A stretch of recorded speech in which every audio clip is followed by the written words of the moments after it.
yang minta tasnya berbaring ke jantungnya. Kita lihat apakah ada pulsasi dari jantung. Jadi jantung kalau seperti ini normalnya kan enggak, kalau enggak kita lihat seperti ini dia nggak nampak apa-apa. Nanti pas denyut pun ya nggak nampak apa-apa di dada. Tapi ada beberapa gangguan yang karena jantungnya besar misalkan, berarti kan bisa hipertrofi, bisa dilatasi, ya. Itu besar saking kuatnya denyutnya atau sampai besarnya jantungnya, itu dia kalau pas denyut dia tuh sampai ini sampai gerak, sampai kelihatan gerak. Jadi kita lihat pun tuh akan dia tuh kayak keangkat dari sebelah kiri. Ya. Kita lihat apakah ada pulsasi pada jantung yang nampak. Ya. Kalau pulsasi itu paling pertama nampak itu biasanya di ictus cordis. Ya. Ini kan di sini kan ada yang disebut ictus cordis. Ya. Ini merupakan apex jantung. Nah, kan di anatomi kan ya. Kan tahu apex jantung yang mana kan? Apex jantung. Ya. Apex jantung itu kalau misalkan denyut ya dia itu akan angkat ke depan. Angkat depan dia itu akan bersentuhan dengan dinding dada. Ya. Karena dia tuh kalau ada pemeriksaan jantung ya dia tuh akan pertama yang agak nampak. Nyut itu akan nampak di sana. Kita lihat gitu. Ya. Itu untuk yang pulsasi jantungnya. Minimal kita lihat bagian sini, terus di sini. Ya.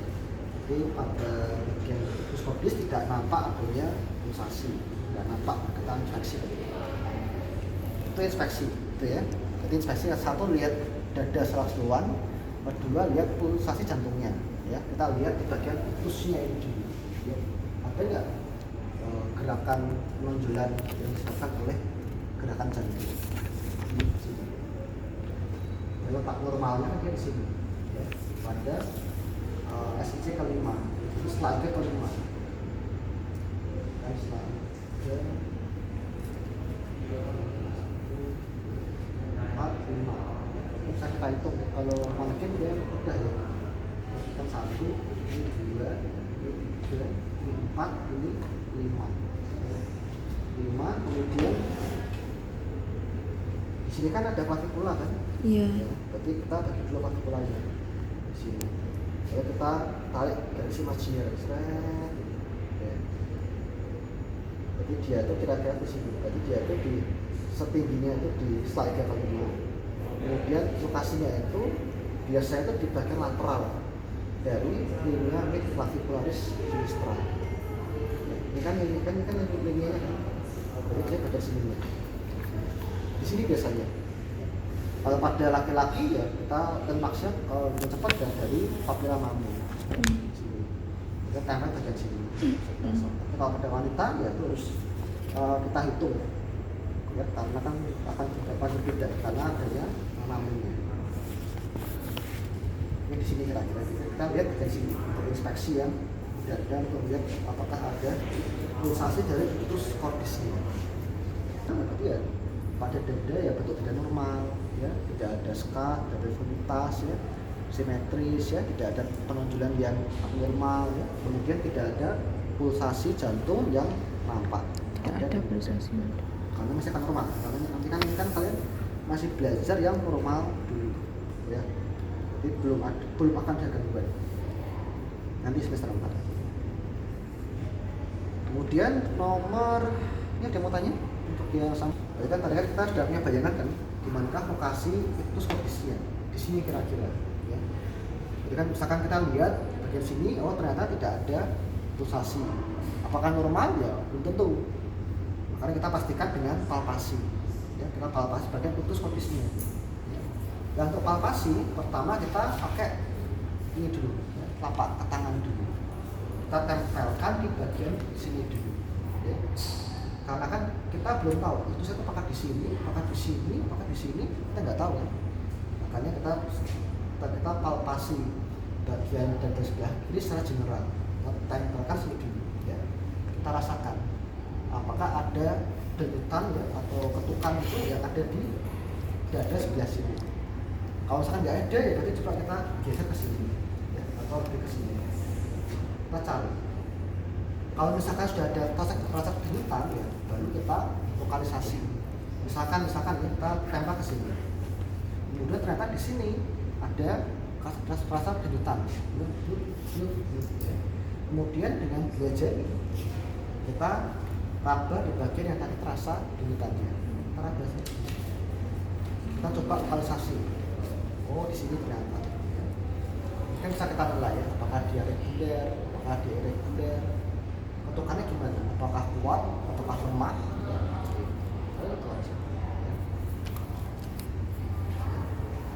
Ya, reguler ya. Kalau reguler itu kan dia kan tuk tuk ya, sesuai dengan ini.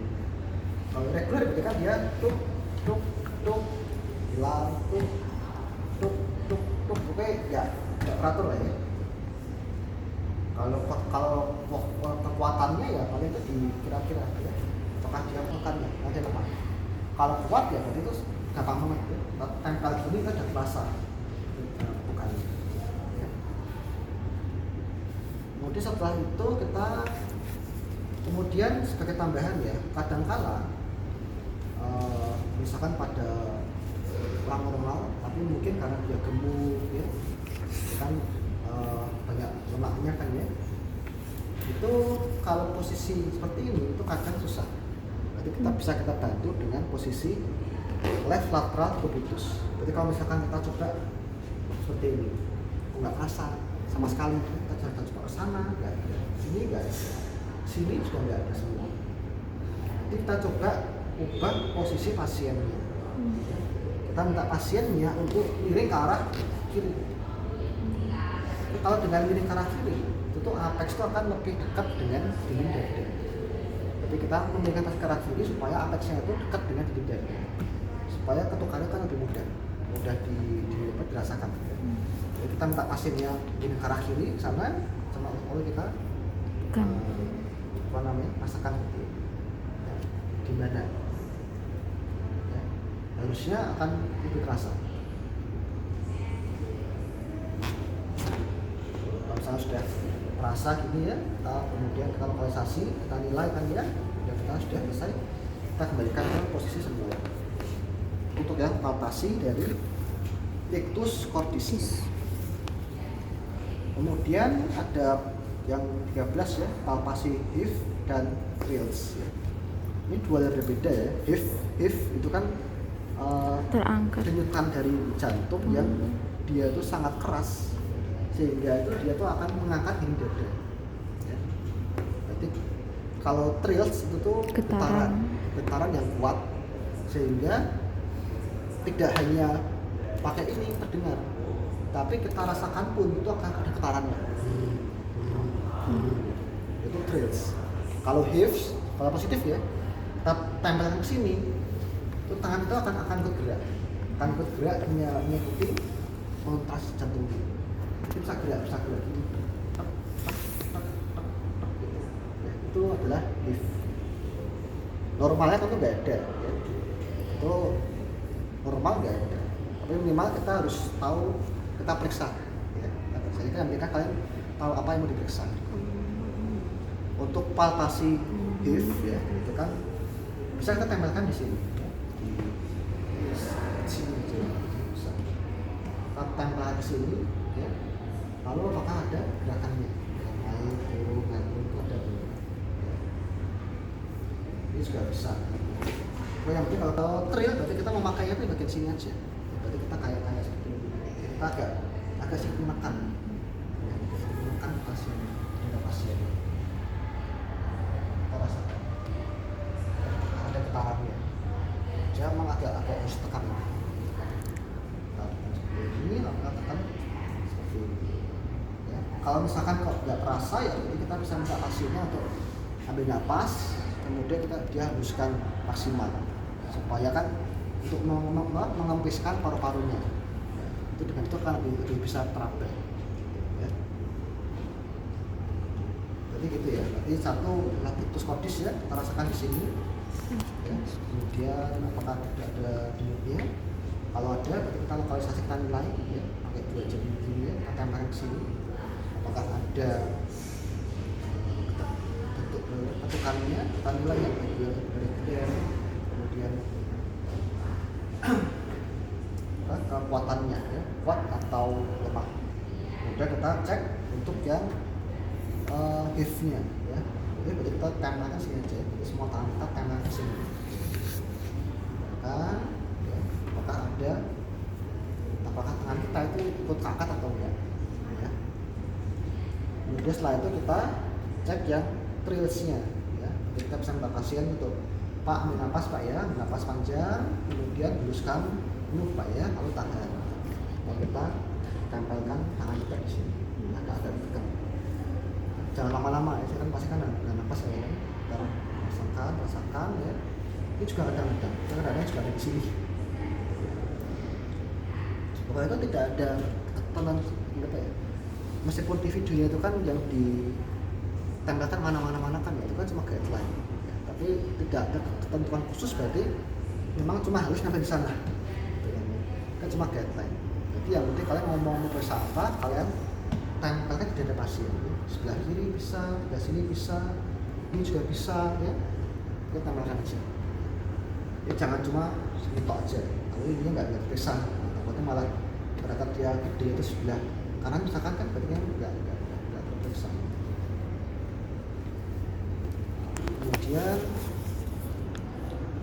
if sama trills, ya. Kemudian melaporkan hasil pemeriksaan, ya.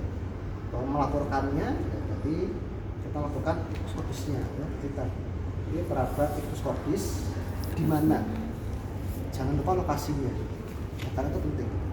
Jadi lokasi, kemudian checklist, misalkan di sini lokasinya pada slide ke-5, slide ke-5 pada bagian lateral dari linea clavicularis sinistra. Itu jabatan. Waduh. Jabatan. Karena kalau misalkan iktusnya itu dia bergeser, itu mungkin abnormal. Kalau misalkan iktusnya dia ternyata di sini, tapi dia tuh bergeser jauh ke arah sini misalkan, itu kita bisa menduga apakah ada pembesaran jantung yang ventrikel yang sebelah kanan. Ya kan? Nah, masih kita jalan anatomi. Kalau dalam kemarin kan ventrikel yang sebelah kanan dia kan letaknya kan di depan sini. Kalau dia besar, gede gitu kan ya, otomatis apex itu dia akan turun ke arah sana. Itu kalau pembesaran yang ventrikel yang sebelah kanan. Makanya kalau ada pembesaran ventrikel kanan, apex pasien, berarti iktusnya itu bisa geser ke arah lateral sini. Nah, itu sedikit. Kemudian itu juga bisa geser ke arah malah ke arah medial sini. Bisa di sini, bisa malah ke tengah sini. Itu bisa karena adanya pembesaran pada ventrikel kiri. Ya kan? Masih ingat kan ya, ventrikel sebelah kiri dia kan letaknya kan agak belakang sana kan. Iya. Kalau dia besar, ya otomatis akan mendorong apexnya itu ke arah depan dan arah medial. Gitu.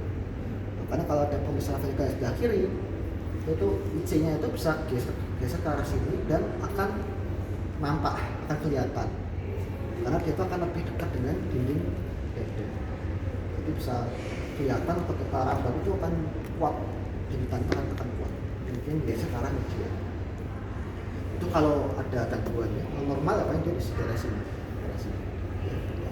Ya, agak gerak. Kemudian melakukan tadi kan itu skottis ya. Kemudian tidak ada HIF, tidak ada range ya, itu aja. Karena pasti normal. Bapak pasti ada pertanyaan dan batas jantung sebelah kiri. Ya, kalau kalian main ingat di anatomi ya, jantung kan kayak otaknya di sini kan. Di dada sebelah kiri agak keluar. Ini di sini. Dan dia tuh nggak lebih dari ke kan sternum kan. Kan dia batas kanannya dia tuh tidak melebihi sternum. Di batas kanannya dia kan ada di dalam atau di dalam sternum. Dia tuh nggak akan di arah sini. Itu normalnya. Dan batas kirinya dia tuh kan tadi batas kiri itu batas maksimal di apex di iktusnya. Berarti iktus itu merupakan batas paling kiri dari jantung normal ya, yang normal itu iktus. Jadi kalau kita tadi sudah tahu utusnya, kita sudah bisa memperkirakan jantungnya itu ke sebelah kiri terus di mana, itu kita dapat perkirakan. Jantung dia kan seperti ini kan, dia seperti ini, kemudian dia ke sana, lalu ke sini kan. Kita dapat atas jalan itu mana di sini kan. Sebelah kanan kalau normal dia nggak akan melebihi stabil. Dia di dalam dari stabil. Nah, sekarang kita akan perkusi batas jantung sebelah kanan. Ya. Batas jantung ya, itu kan di dada kan. Di dada kan ada paru-paru, kemudian ada jantung yang besar. Kemudian kalau paru-paru, kalau kita perkusi itu akan ada suaranya sonor. Ya. Jadi kalau kita perkusi bagian paru-parunya itu akan suara sonor. Tapi kalau misalnya kita perkusi bagian jantung itu akan lebih redup. Meskipun tidak redup sekali, tapi itu akan lebih redup dari suara sonornya. Ya. Jadi tidak akan seredup kayak kita perkusi kaki misalkan, ke tangan kan sangat redup ya, karena dia kan memang padat. Kalau jantung dia itu kan padat tapi kan masih ada rombanya. Dia itu masih itu redup tapi tidak seredup yang padat. Kalau misalkan kita perkusi kayak depan misalkan kan sangat redup. Nanti itu kita tuh memperkusi, kita dengarkan perubahan suara dari sonornya paru ke redupnya jantung. Dipahami ya? Karena kita tuh akan memperkusi dari paru dulu sampai ke jantung. Jadi kita perkusinya itu ada dari lateral sini ke sana. Ya. Jadi ini untuk yang kanan ya, yang kanan. Kemudian yang diperkusi adalah, jadi kita nggak usah semuanya. Kita yang kita perkusi adalah setelah ada 3, 4, dan 5. 3, 4, 5. Ya, ini kan 1, ini 2, ini 3, ini 4, ini 5. Itu cuma ini aja yang perkusi. 3, 4, 5. Terserah mau dari bawah boleh, dari atas nggak boleh, silakan. Sama aja soalnya. Ya, dari atas seperti ini. Jadi kita dari sana ke sana. Ya. Untuk jari kayak gini ya, ini jangan gini. Jadi gini, mengikuti dari slide-nya. Ya, dari sini kita perkusi.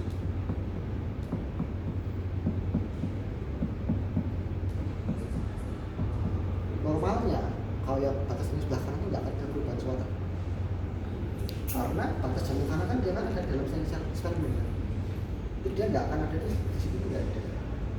Makanya untuk yang batas jantung kanan itu mudah. Pokoknya kalian perkusi aja. Kalau misalnya semua soal itu normal. Kalau misalkan ternyata yang kanan ini kita perkusi, kok ada perubahan suara tertentu, ya, itu berarti juga ada pembesaran jantung di sebelah kanan. Ya. Jadi kita ulang ya, begini. Berjalan ya dari lateral ke medial. Setelah ada 3, udah sama sternum kan? Kita ulang, kita turun. Selanjutnya ke 4. masih malakin kan ya, ketika itu 3. Lalu ke 5.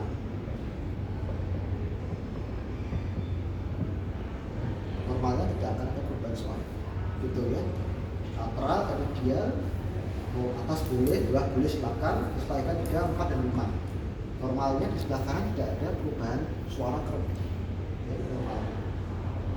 Tuh, bisa dipahami untuk yang sebelah kanan, gitu ya. Jadi kita cuma memperkusi 3. Ya. Jadi dari sini kita sama kita perkusi dari lateral ke medial. Ya.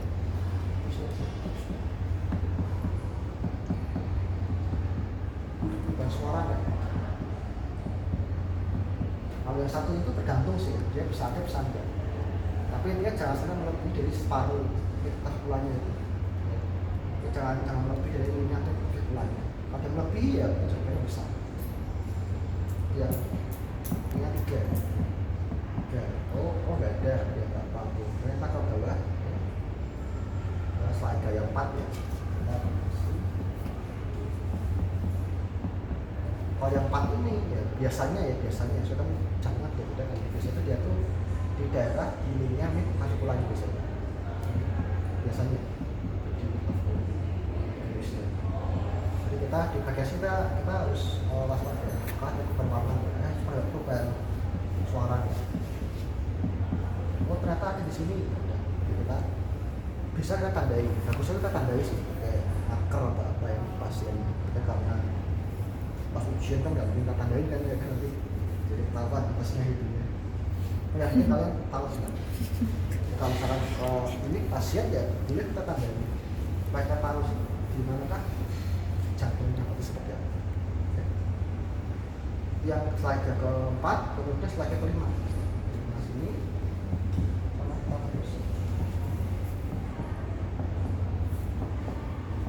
normalnya batasnya tuh ya di daerah utusnya sini normalnya, karena kan ujungnya dia di utusnya, bisa di utusnya atau mungkin agak sedikit geser ke arah medial juga bisa. Oke, yang penting adalah jangan sampai kalian kalau misalkan ternyata merasakan tertutup sampai di sini ya itu besar ya. Normalnya dia kan pada slide kelima dia tuh biasanya pada ikustopisnya biasanya atau dekat sana. Kalau slide keempat biasanya ya agak geser ke arah medial. Jadi kira-kira ya itu ya di sini di linia clavicularisnya.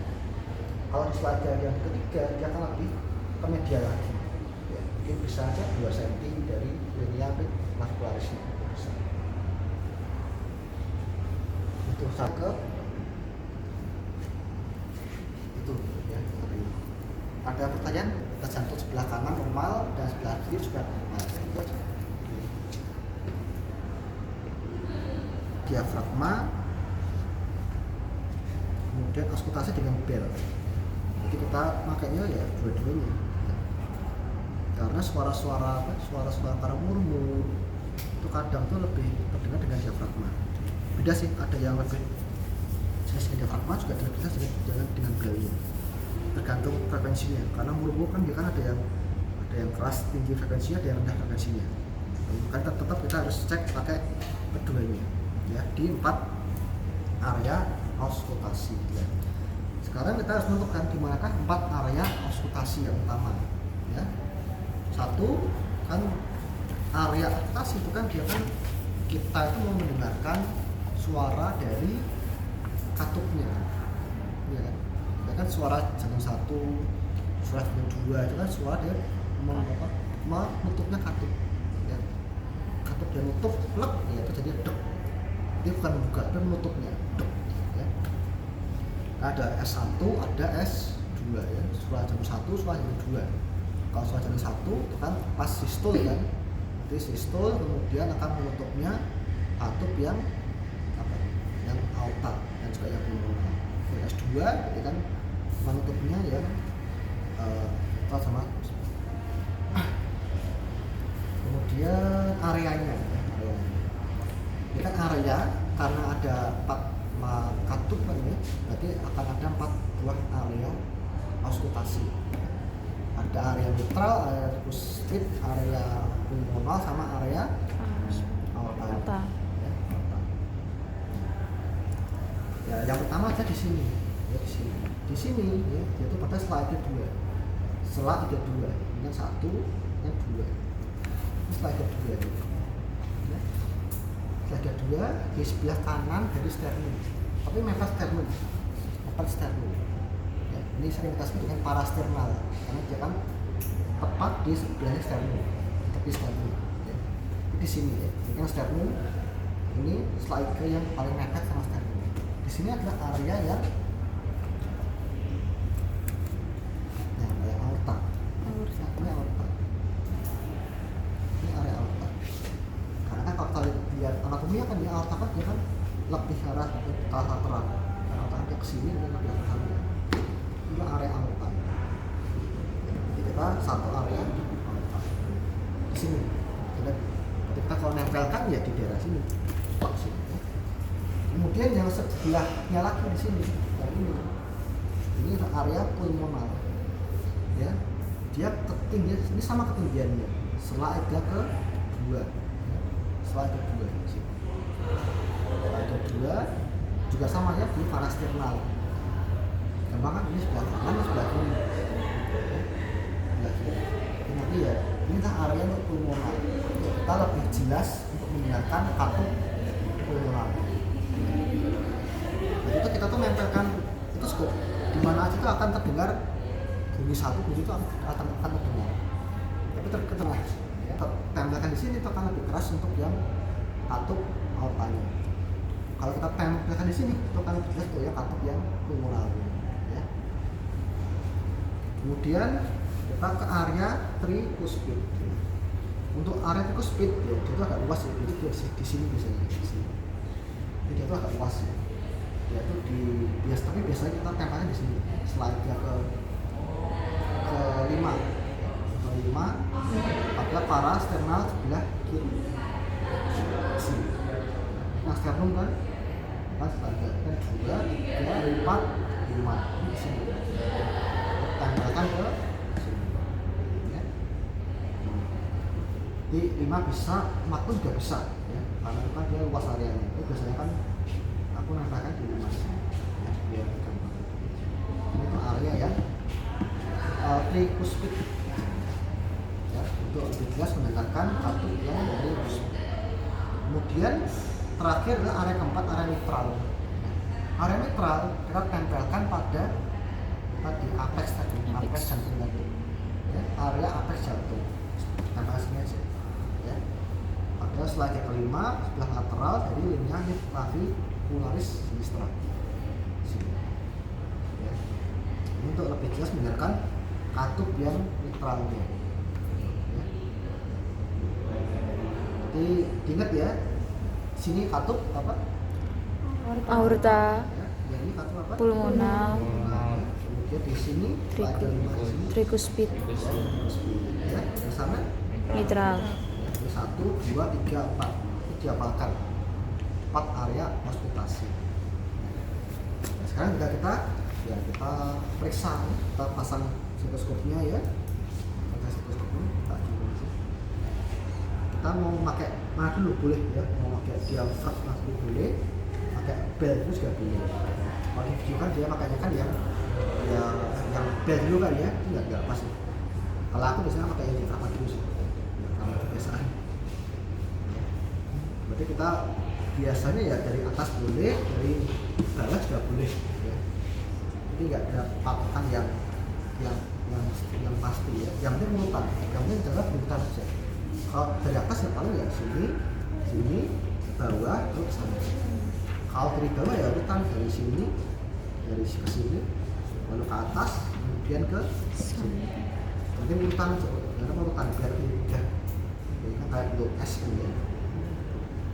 Kita tambahkan, lalu tambahkan ya, tambahkan. Ya, kemudian setelah itu putar kan ya, kita tempelkan, ya. Kemudian yang jangan lupa adalah ya ini tambahan ya, kadang pada pasien yang dia itu kayak jantungnya reguler misalkan ya, atau enggak misalkan dia sangat cepat denyutnya, kita tuh akan susah untuk menentukan dia itu fase sistole atau fase diastole. Kan 1, 2 ya. Fase sistole jalan di antara S1 dan S2. Ini fase sistole. Ya, untuk fase yang diastole berarti antara S2 ke S1 lagi. Ini fase diastole. Ini ada 2 fase ya. Kan S1 disebutkan dek S1 S2. Di antara S1 sama S2 itu fase sistole. Ya, di mana ventrikel dia akan berkontraksi. Fase sistole. Kemudian antara S2 ke S1 lagi itu adalah fase diastole. Di mana ventrikel dia akan relaksasi. Kemudian darah akan masuk ke mana? Ke ventrikel. Jadi atrium dia akan kontraksi gitu ya. Jadi kan kalau fase sistole berarti kan ventrikel kontraksi ya. Kalau fase yang diastole berarti kan atrium dia berkontraksi ya. Dari sana ya kemudian di fisiologi jantung sudah ya. Itu fisio sih, fisiologi jantung untuk apa? Pompa jantung, arah-arahnya dan itu fisiologi. Itu kalau menentukan kita bingung menentukan mana yang sistol, mana yang diastol. Ya itu mungkin lebih fokus ke itu untuk semester 4 sih ya, karena ini kan kalau kalian mengecek murmur kan harus tahu murmur apakah murmur ya, atau apakah dia sistolik atau diastolik, apakah dia pansistolik, apakah dia sistolik, apakah dia cuma di tengah-tengah sistoliknya dan sebagainya. Itu kalau murmur ya. Tapi kan belum. Jadi kan minimal tahu S1 atau S2 nya dulu ya. Jadi kalau misalkan kadang kita bingung menentukan mana sistolnya, mana diastolnya ya, kita tempelkan tangan kita akan ke arteria carotis, tempelkan ke carotis. Jadi suara yang tapi intinya tuh denyutan dari carotis itu merupakan fase sistol ya. Jadi kalau misalkan kita pegang seperti ini, kita tempel seperti ini, dia kan akan mute gitu kan ya. Ya, sambil kan seperti ini. Ya. Itu akan kita bantu untuk menentukan manakah fase sistol ini. Jadi fase sistol kan akan bersamaan dengan denyutan dari arteri carotis. Itu akan lebih penting untuk yang semester 4 ya. Yang penting kalian tahu cara desain dulu ya. Ketika jangan lupa itu kan kita dengarkan di sini sambil kita pegang aja sini, pegang aja, jadi jangan ditekan, pegang biasa aja kan terasa kan ya. Makasihnya kita kalau gampang kita minta untuk menolehkan ke arah kiri kayak gini, kalau kamu mudah untuk merasakan ya. Kita minta kesini oleh ke arah kiri, kita tembak ke sini, dan kita bisakan sana ya. Dan kita klikkan ya sana. Itu untuk auskultasi dengan bel dan diafragma ya, pada posisi yang di sini 45 derajat ya. Kemudian kan sisa 1 S2. Kemudian untuk menilai ya kalian pelaporannya kan ini ya, kalian bilang aja tetap dengan S1 S2 normal aja ya. Karena kan tidak ada murmur di sini. Kemudian dua-dua nilai fase sistolik dan diastolik, identifikasi S3 S4, ini jam tambahan dan murmur ini pasti nggak akan ada ya. Berarti kayak S3 S4 kemudian bunyi tambahan dan murmur itu pasti nggak ada. Itu biasa normal, berarti tidak ada S3, tidak ada S4, tidak ada murmur, tidak ada bunyi tambahan. Itu nanti urusannya semester 4 dan belum selesai ya. Kemudian ya kan nilai fase diastolik dan diastolik ya. Kan kalau misalnya ditanya ya bilang aja berarti fase sistolik itu tapi normal karena bersamaan dengan denyut nadi carotis. Kemudian auskultasi arteri carotis pada bendera sebelah kiri dengan diafragma stetoskop, identifikasi suara yang terdengar. Diafragma ini ya kita bisa ya ini untuk memeriksa apakah ada suara bunyi pada arteri carotis. Kadang-kadang ada gangguan pada arteri itu, mungkin ada penyempitan ya. Sehingga tuh darahnya itu nggak lancar ya, kita jadi kayak apa ya, ada getarannya di sini kayak terus bunyi tangan di sini sebelah sini ya, dari sebelah kiri kan ya sama yang sebelah kanan untuk bunyi arteri carotis. Dan juga bisa selain bunyi juga bisa mendengarkan itu suara murmur ya, murmur yang keras sampai itu naik atas ya. Itu biasanya itu pada murmur karena stenosis aorta biasanya. Itu pada stenosis aorta, itu pada stenosis aorta itu murmurnya itu selain terdengar di sini di katup aorta sini, dia bisa menjalar sampai ke sini ke leher suaranya. Ya kan karena itu kan karena darahnya kan dia kan ke atas sini kan, aorta dia nyambung 3 kan ya, ada trunkus, spalikus, ada yang nanti katus pengurus yang sebelah kiri kan ya, kan nyambung. Jadi kalau ada getaran di katup aortanya, dia otomatis suaranya kan akan mengalir, suaranya akan merambat ke arah leher sini, ke katus sini. Kita pastikan aja sih apakah ada apakah itu karena suatu mitral stenosis itu semester 4 ya. Kemudian pada daerah aksila sebelah kiri ya. Itu juga sama ya, itu untuk mendengarkan penjalanan dari mulut. Jadi kita tempelkan seperti ini ke daerah sini ya. Jadi ini kan maksila kan di sebelah sini, katanya ke sini, ke sini. Kalau misalkan diaksikan di sini pokoknya itu ya sebelah sana ya. Dia diaksikan aksila ini dan ke sini. Ya sebelah kiri ya, sebelah sini. Gunakan apakah ada murmur nggak? Kalau nggak kan pasti nggak ada. Ini sama kan untuk mendengarkan apakah memastikan ya, apakah ada penjalanan suara dari gangguan pekerjaan itu ya. Kemudian posisikan pasien miring ke arah kiri, auskultasi area mitral dengan bel stetoskop ya. Jadi kita minta pasiennya miring ke arah kiri sana ya, kayak tadi kan ya, ke left lateral decubitus namanya. Kita tempelkan bel ini pada sini. Ya inilah, apakah ada murmur? Nggak akan ada ya, normal. Dan murmurnya ada nggak? Atau bunyi jantung tambahan lainnya. Kemudian setelah kita arahkan, posisikan pasien duduk dan condong ke arah depan. Pasien duduk gini dan agak ke sini, ya, dia agak bungkuk depan sini, ya. Tapi tetap tegak ya, tegak, jadi kita agak depan sini, ya. Kemudian kita ini, respirasi maksimal, tahan napas, aspirasi area aorta dan area puspit dengan diafragma stetoskop, ya, aorta sama puspit. Jadi mana area aorta? Atas. Berarti juga sebelah. Ya, aorta sini. Aorta puspit di mana? Bawah. Ya, bawah mana? Itu juga sini. Puspit sini ya. Jadi kita dengan diafragma ini ya. Jadi kita minta pasien ambil nafas, menghembuskan nafas, tahan, kemudian kita ada murmur nggak sini? Oh nggak ada. Ada murmur nggak di sini? Oh nggak ada. Normal kan? Ya.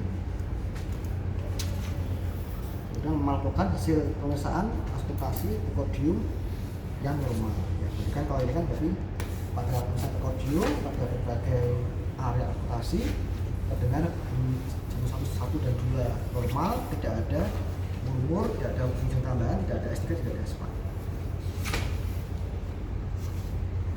Itu paling kelapa seperti itu ya. Kemudian penutup ya, jadi jangan lupa penutup ya, jadi kadang-kadang tuh lupa untuk penutupnya ya. Penutup ya berarti selesai ya, jadi kita bilang bapak untuk sudah selesai ya, jadi bapak bisa pakai baju lagi, kemudian kembali ke tempat tidur ya. Dan setelah pakai baju kembali ya, kita omongan ke pasiennya, hasilnya apa? Iya, Bapak, tadi kan saya sudah memeriksa untuk di bagian dadanya, untuk memeriksa di bagian jantungnya. Ya. Untuk hasilnya, jadi jantung Bapak itu sekarang dalam keadaan normal. Ya. Nutup paling ya itu. Apakah ada pertanyaan? Dan ya baik ya, selamat siang. Itu harus tahu. Kita lihat di depan.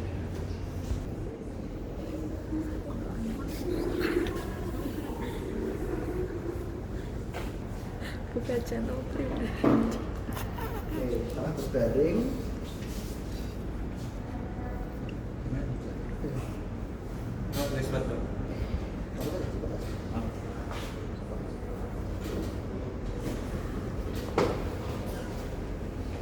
Bisa baca ya?